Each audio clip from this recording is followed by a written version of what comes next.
Sir, ये जो Al Falah university के साथ-साथ जो पूरे देश को दहलाने की साजिश रची गई थी जिहादी डॉक्टरों द्वारा, उसमें तो जिस तरह के खुलासे हो रहे हैं वो बहुत चौंकाने वाले हैं। इन जिहादी डॉक्टरों को विदेश से बाकायदा ट्रेनिंग मिलती थी? इसमें कोई शक नहीं, ये शैतानी डॉक्टर अपने पास हैरिसन की इंटरनल मेडिसिन की किताब रखते थे और ये कहते थे कि हमने करीब करीब इसको पूरा जो है हिफ्स कर लिया है। ये 2 वॉल्यूम्स में है, इंटरनल मेडिसिन की मास्टरपीस है। लेकिन कहते हैं ये, लेकिन इनका दिमाग कहीं और था। आज हम लोग केवल वैसे तो क्या करें तो एक डॉक्टर के ऊपर 3-4 शो करने पड़ेंगे। आज केवल आउटलाइंस में हम 2 शातिर दिमाग के डॉक्टर्स की बात करते हैं। एक है डॉक्टर मुजम्मिल, इनका पूरा नाम है डॉक्टर मुजम्मिल शकील गनाई।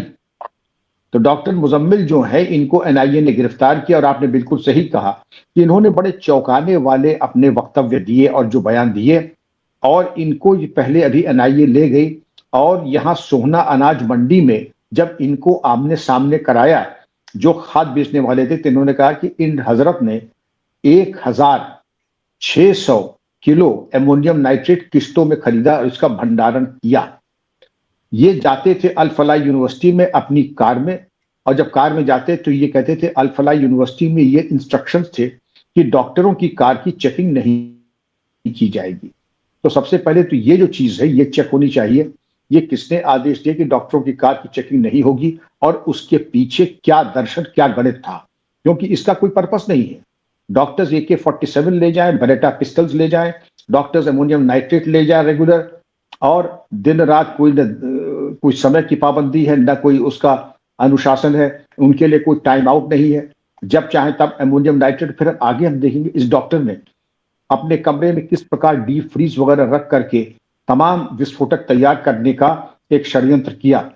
और सिर्फ यहां तक कहा कि 2025 तक हमारे बम बनाने की पूरी तैयारी हो चुकी थी। 2025 में उसके पहले ही तैयारी हो गई थी, बहुत पहले तैयारी हो गई थी। तो फिर इन्होंने किया क्यों नहीं? किया इसलिए नहीं क्योंकि जम्मू कश्मीर पुलिस ने पोस्टर लगाने में 3 लोगों को पकड़ लिया। 2 जो थे पोस्टर बॉय थे चिपकाने के लिए लेबरर जो इन्होंने हायर किए थे, और एक प्रिंटिंग प्रेस का लड़का। जब इन तीनों की जम्मू कश्मीर पुलिस ने खातिर तवाज़ो शुरू की तो इन्होंने एक मौलाना का नाम लिया।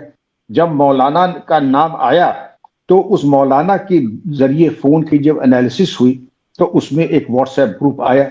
उसके बाद ये खुलासा हुआ कि ये डॉक्टर आपस में एक दूसरे के टच में थे। और इनका प्लान क्या था? इनका प्लान ये था कि विस्फोटक इन्हीं गाड़ियों में ले जाके जम्मू कश्मीर, अल फलाह से जम्मू कश्मीर यानी फरीदाबाद से जम्मू कश्मीर और हमारे सुरक्षा बलों के ऊपर और जम्मू कश्मीर पुलिस के ऊपर आक्रमण किया जाए। आप समझ सकती हैं कितनी शातिर दिमाग की और कितनी घातक इनकी प्लानिंग थी। ये तो भला हो कि ये पकड़ गए। बम बनाने की प्रक्रिया इन्होंने 2025 की शुरुआत में ही पूरी कर ली थी। और जब जम्मू कश्मीर ने इनको पकड़ लिया, अब मुजम्मिल ने एक लाल रंग की, आप याद करें, इको स्पोर्ट गाड़ी खरीदी थी। और इको स्पोर्ट गाड़ी खरीदने में उमर और आदिल ने इनकी मदद भी की थी। और इन्होंने किस्तों में ला करके ये जो फर्टिलाइजर थे इसको ला करके इसका खरीद फरोख्त और भंडारण शुरू कर दिया था। तो इन तमाम चीजों के बारे में स्थानीय पुलिस तो अनभिज्ञ थी ही। अल फलाह ने तो हर एक तरीके से इन सबको लॉन्च पैड दिया था। अब एक चीज ये थोड़ा इस टॉपिक से रिलेटेड नहीं है लेकिन महत्वपूर्ण है। अल फलाह में अभी आपने देखा होगा बच्चों को अभी भी करें कि यहाँ कुछ नहीं हुआ है और यहाँ पर तुम्हारी पढ़ाई बदस्तूर जारी रहेगी। मैं उम्मीद करता हूं कि उन बच्चों को आसपास की यूनिवर्सिटीज में ट्रांसफर किया जाए, उनकी फीस का रिफंड किया जाए, उनके बच्चों का सत्र जो है बिल्कुल वो उसका नुकसान न हो, क्योंकि बच्चों के हमारी कोई गलती तो थी नहीं। वो तो बेचारे इन धोखेबाजों के नटवर लालों के चक्कर में आकर के फंस गए।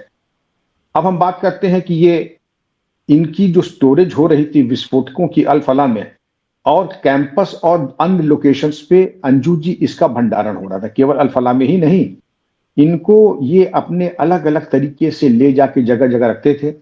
और अल फलाह ने तो खुली छूट दे ही रखी थी कि आपकी गाड़ी की चेकिंग नहीं होगी, और किसी हॉस्टल में आप जाएं तो वहां पर यह होगा कि 9 बजे के बाद आवागमन बंद हो जाएगा, 10 बजे मान लीजिए।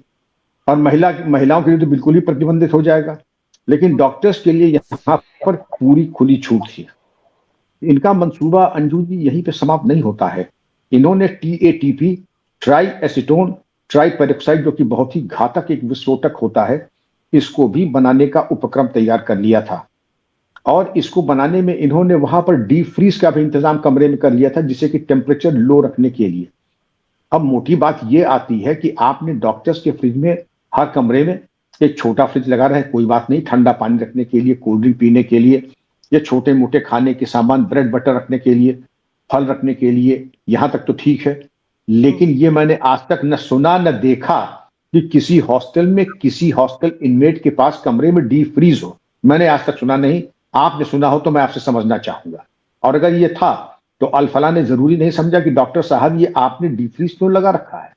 ये तो आप समझ लीजिए कि पूरा एक सपोर्ट सिस्टम, अल-फलाह को मैं कहता हूं इन चरमपंथियों का सपोर्ट सिस्टम, और पूरा सपोर्ट सिस्टम था इन चरमपंथियों को लॉन्च पैड कराने के लिए। वरना डीप फ्रीज कहां से आया, आपने अलाउ कैसे किया? और हॉस्टल में तो यहां भी होगा, आप भी हॉस्टल में नहीं, मैं भी रहा हूं।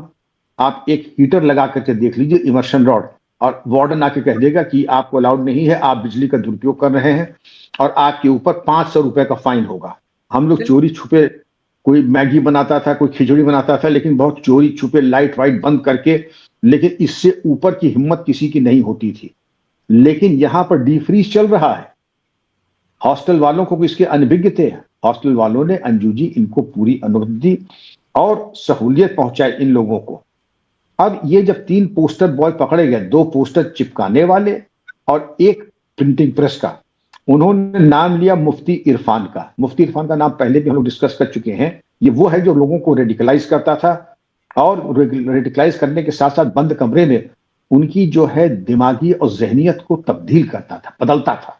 ये बड़ा कट्टरपंथी था। इसके यहां से आपत्तिजनक साहित्य वगैरह भी पुलिस को बरामद हुआ है। तो ये तो बहुत ही शातिर दिमाग का था क्या है। और इसने एक व्हाट्सएप ग्रुप तैयार किया था, एक, जिसके ऊपर लोग आपस में चर्चा करते थे। और इसके अलावा बात यही खत्म नहीं होती है। ये उमर जो है, ये चाइनीज भाषा इसने 6 महीने में सीख ली थी, और अधिक भाषा जो ये संवाद जो था ये चाइनीज में करता था, कि कहीं हिंदी में, उर्दू में, अंग्रेजी में तो बात पकड़ जाएगी, तो पकड़ तो खैर चाइनीज में भी जाएगी। और चाइनीज इसने 6 महीने में सीख लेना और लिख लेना, ये बड़ी बात है। और यही वो डॉक्टर है जो अपने साथ हैरिसन की इंटरनल मेडिसिन की किताब साथ रखता था, बताता था कि या तो चरमपंथी गतिविधियां करता था या हैरिसन की किताब पढ़ता था। लेकिन शातिर दिमाग का था, डीप फ्रीज भी यही ले आया था। तो इन तमाम चीजों के मद्देनजर अंजू जी, आप ये समझ सकती हैं कि अल-फलाह में से 3-4 चीजें हैं। जो खाद की खरीद फरोख्त हुई बिल्कुल नाजायज, और पूरे कानून को तोड़ करके खाद विक्रेताओं ने, चाहे नूह में हो, मेवात में हो या फरीदाबाद में हो, वो बिल्कुल नाजायज थी। और जिन लोगों ने खरीद फरोख्त की उनके ऊपर पुलिस कार्रवाई करे, और भविष्य में इस प्रकार की नाजायज खरीद फरोख्त के ऊपर प्रभावी नियंत्रण रखे।